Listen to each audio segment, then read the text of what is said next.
We are all made from Stardust, and to Stardust we shall return. G'day guys, my name is Rob from conceptualize.tech and welcome to this Blender tutorial using animating a particle system. So we're going to be making this animation using the monkey so you can follow along, but of course you can use any model you like, including the human that I showed in the beginning, which I'll have a link to. So let's get into it. Okay, so you can go ahead and start up a new Blender file, and the first thing I'm going to do is change from Blender render to cycles render, and I'm going to delete the default cube and the lamp, and I'm going to move my cursor to center, and I'm going to add in our monkey. Now the monkey object, because we're going to need a lot of vertices and faces, well, it works better with a lot of vertices and faces. I'm going to add a subdivision surface modifier and up that to 3 and then apply it. So now we have a lot more vertices and faces to play with. I'm going to smooth it just because I feel the need to, but it's actually unnecessary in the end. So our monkey's there. The other thing I'm going to add in is a UV sphere, which will be our particle for our particle system. Now I'll move that up out of the way, just so when we animate it we won't see it, and I'll just smooth that as well so that it looks like a smooth particle. So we have our monkey. Now we want to add a particle system.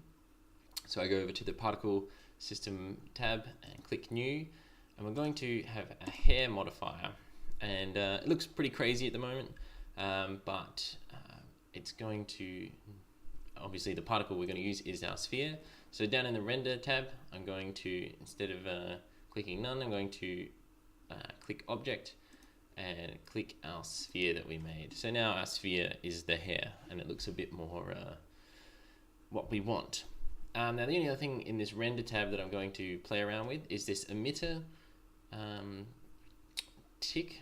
So I'm going to turn it off so that we don't have the actually emitter, the object of the monkey being shown in the render. We just want the particles because we want this star-like galaxy to come into a monkey but not actually see the monkey in the beginning. So I'm going to click advanced, and the number I'm going to turn up to 15,000 is a good number to work with.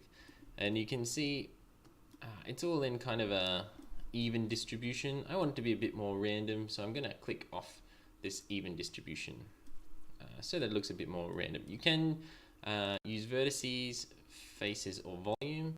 The volume is probably the one that looks the worst in my opinion. I mean, you can hardly see that it looks like a monkey anymore. So I would go either with the faces or the verts, but I think the verts look better, so that's the one I'm going to go with. Now the only other thing I want to change is down in the physics tab. I'm going to make the particles smaller, so just a bit. That looks pretty good. And I'm going to add random size to about 1, but not quite 1. If you go to a random size of 1, then you get a size of 0, and so your particle effectively doesn't exist. So we don't want that. So just close enough to 1, but not quite 1.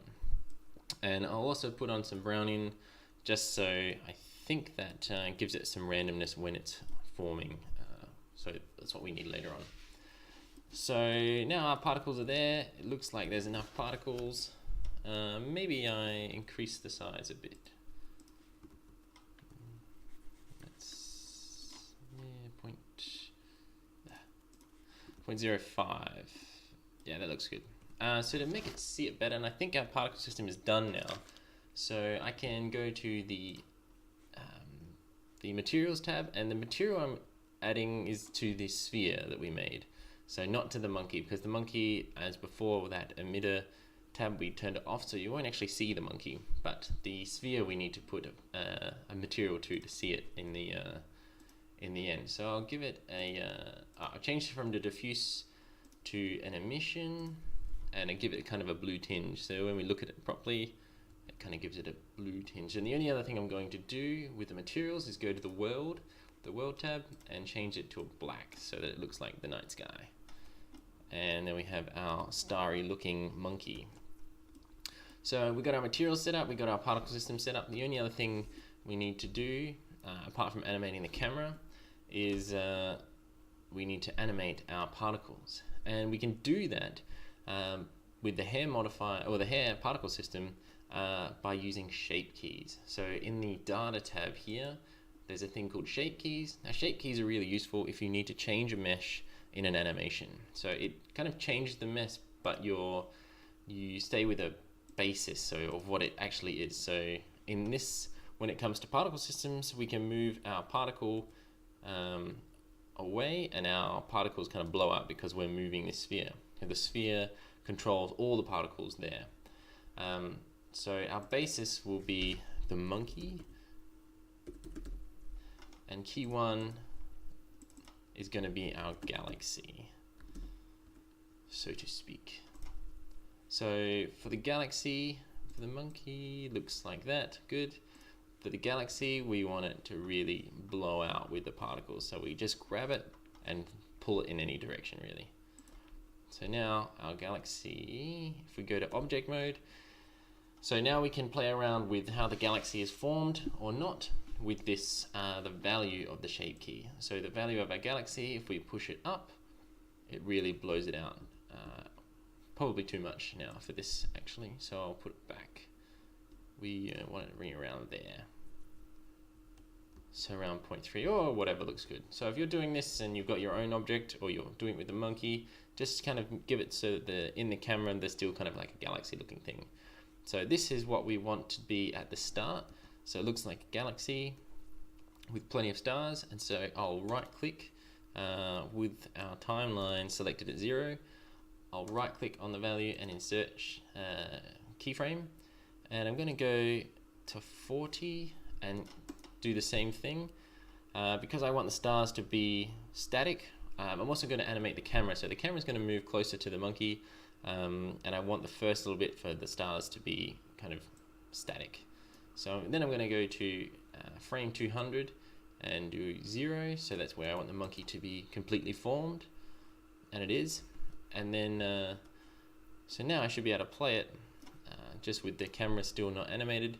The stars are static, and then they start moving in towards the monkey because we've got the shape keys at 40 and at 200, and they really start to pull in and form around our monkey. One thing I'm going to do at the end here, so we got a frame 200, it stops. It looks kind of, I would say it looks kind of boring that it just stops at 200. So what I'm going to do is about every 10 frames, I'm going to give it a 001 value, just so it changes a little bit. So it kind of like pulses. So it makes it a bit more interesting. So 0.001, insert keyframe, and then, oops, what did I do then? Oh no, what did I do? Relative was clicked. And then I'll just put it to 0 then. So now when we get to the end here, it'll come into the monkey, but then it will also kind of pulse a little bit, just to make it a bit more interesting, I think anyway. So that's what we want now. Our shape keys are all organized, so the particles come in, they form the monkey, and they pulse. So that's perfectly what we want. Now the next step is to animate the camera, and I'm going to show you a little trick that I learned in another Blender tutorial that I can't remember exactly which one it was, but it involves adding a empty, just a plain access one, and I'll scale it up just so I can click it quite easily. So what I'm going to do is parent our camera to this empty, and I do that by having the camera selected. I hold shift and click the empty, and then I do Control P and parent object to, set parent to object. So now the camera is parented to the empty. So now when I click rotate on the Z, the camera moves with it. So it makes it quite easy to animate the camera. So I'm going to first start by scaling this out a bit more to about there, and I will click end so I can click my keyframes for my empty. So I'll location, orientation, and scale for my empty. The most important thing about this part, if you parent your camera to the empty, is that now all your shape key, all your keyframes need to be applied to the empty. If I apply keyframes to the camera, it's not going to change anything, or it's going to change it in a way that I won't expect and won't want. So now I just change everything to the empty and everything works as it should. So what I'm going to do is animate the camera to the start or to the front of the monkey. So I'll rotate. Once I change from 0 to 200, the frame 200, I'll rotate in the Z and move it so that it's directly in front. I'll rotate it in the X a little bit, and there, and then I'll scale it in to about there, and I might move it down a bit too, just so then I'll add the keyframes. Oops. And now we should be facing the monkey at the end, and so we can get out of our render view and just have a quick look. So the camera is slowly moving, and then the stars start to move in, hopefully, and the stars are moving in. So that's probably the Brownian making it move a bit strange, but that's okay. It ends up making the monkey in the end, which is what we want. Just have a look if it looks any. Does it look weird? If I can, it's easier to look at the render when you're in the viewpoint shading. If you're in the render tab, and you can really see, so the particles really come together, and then form the monkey. So it works perfect. Okay, so the camera is animated, the particle system is animated, everything's looking good. The only other thing I want to do is I want to make some compositing on it. You don't have to do this, of course. You could render now, you render your animation now, but I think the compositing really makes this animation look star-like and sci-fi. So I'm going to do a test render, so I'll just click render. So it should just quickly render it. Perfect. And now I'm going to go to the compositing tab, and I'll click use nodes and backdrop. I'm only going to do some simple compositing here, so it's nothing too intimidating.